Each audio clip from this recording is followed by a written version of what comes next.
శ్యామలాకరం వందే మాతరం శుభ్రజ్యోత్స్న పులకితయామిని పుల్లకు సుమిత తుమదల శోభిని వాసిని సుమధురవాసిని సకదా మాతరం వందే మాతరం వందే మాతరం. జై హింద్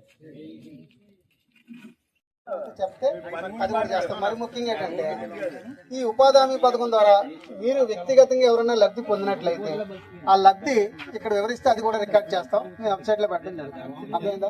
ఉదాహరణకి మేము హౌసింగ్ లోన్ తీసుకున్నాం, దాని నుంచి ఉపాధి హామీ పథకంలో 90 పరిదినాలు మాకు ఇవ్వడం జరిగింది అన్నవాళ్ళు ఎవరైనా ఉంటారో చెప్పొచ్చు. లేదంటే మీకు పొలాల్లో పనిచేశారు కదండి, హార్టికల్చర్ పనులు, అలాంటి వాళ్ళు ఎవరైనా ఉన్నట్లు అవి కూడా చెప్పచ్చు.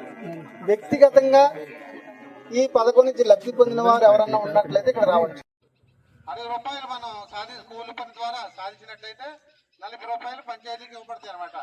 అదేవిధంగా దాంట్లో భాగంగా ఏంటంటే మనం కుటుంబాలు బాగుపడవచ్చు, అదేవిధంగా గ్రామాలు కూడా బాగు చేసుకోవచ్చు.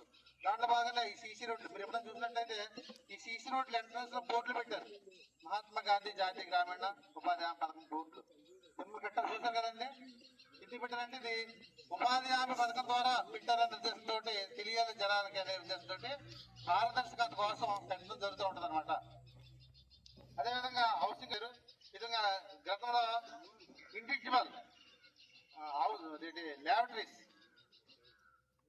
అవి కూడా ఇచ్చారు. ప్రజెంట్ అయితే మ్యాక్సిమం అయినాయి. అలా ట్రాన్స్ఫర్ మళ్ళీ తర్వాత ఓపెన్ చేసే వరకు కూడా ఇతర కార్యక్రమాలు చేసుకోవాలనే ఉద్దేశంతో వ్యక్తిగత లబ్ధి, అదేవిధంగా కమ్యూనిటీకి సంబంధించినట్లయితే గ్రామాల్లో మనం చేసే పని ఏంటంటే కాలువ తవ్వుతాం. ఈ కాలువలో ఉపయోగం గ్రామానికి ఉపయోగపడుతుంది.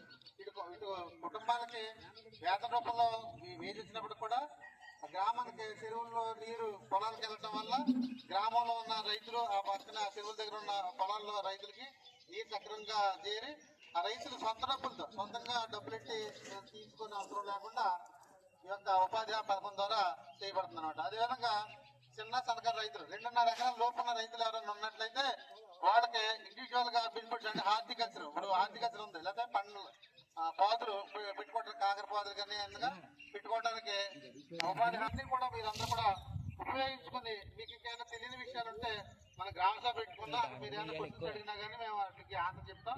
ఇక్కడి నుంచి మనం ఏం చేద్దామంటే ర్యాలీగా మనం పంచాయతీ ఆఫీస్ వరకు వెళ్దాం. అది కూడా 2 లైన్ల కింద ఫామ్ అయిపోయి వెళ్దాము, అంటే ఫోన్ ఉండకుండా. రెండోది ఏంటంటే మీకు ప్లకార్డ్స్ ఇచ్చాం కదండి చేతికి, ఆ ప్లకార్డ్స్ మీద కొన్ని స్లోగన్స్ రాస్తున్నాయి. ఆ స్లోగన్స్ మీద పలికినప్పుడు మీరు కూడా మాతో చెప్పాలన్నమాట. ఉదాహరణకి మన తల్లికి సామాజిక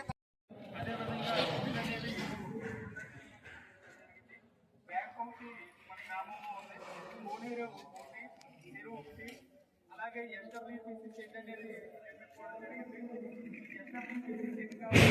లేదంటే మన గ్రామాల్లో ఉన్నటువంటి సీసీ రోడ్డు కావాలి కూడా ఉపాధి హామీ పొందిన తర్వాత మాత్రమే మనం నిర్మించుకోగలుగుతున్నాం. ఎందుకంటే ఉపాధి హామీలో 100 రూపాయలు కేటాయించబడితే దాంట్లో 60 రూపాయలు మిగిలినటువంటి 40 రూపాయలు మెటీరియల్ రూపంలో మన గ్రామంలో మెటీరియల్ పొందడానికి చేసుకోవడం జరుగుతుంది. ఆ విధంగానే మన గ్రామంలో ఆ మెటీరియల్ డబ్బుతో రోజు 1 కోటి రూపాయలు మనం ఖర్చు చేసి 1 40 లక్షల రూపాయలు ఆ వచ్చినటువంటి నిధులతో మన గ్రామాల్లో నిర్మాణ అవసరమైనటువంటి కట్టడాలు ఇదే కాకుండా గ్రామ